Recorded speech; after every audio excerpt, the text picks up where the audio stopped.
ભાઈ મરે ભવ હારી જેની બેની મરે 10 જાય બાળપણમાં જેના મા બાપ મરે એને 4 દેશ નવાવાય અરે મોઢે બોલું માં એકવાર મોઢામાંથી માં શબ્દ બોલાઈ જાય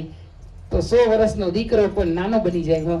મોઢે બોલું માં તેથી મને હચાઈ નાન પણ સાંભળે અરે મોટપણાની મજા તો મને કડવી લાગે કાગડા અરે મોતે નાડું માંડ્યું અને જેના જમજડા પાખાય તો સરુડાની ચિંતા થાય મને કેમ વિહરે કાગડા 100 વર્ષની માં નનામીમાં જાતી હોય તો કોકને ભરામણ કરે કે મારા દીકરાને અડદની દાળ નથી હતતી અને દૂધને મધ નથી હતતું આનું નામ માં અને આ માની જ્યારે શ્રદ્ધાંજલિ દેવી હોય ત્યારે એમ કહેવાય કે 100 વર્ષે પણ દીકરા દીકરીને કાળ બની જાય એટલા માટે અમે મંડળ દ્વારા રજૂ કરી કે એવી સોની રે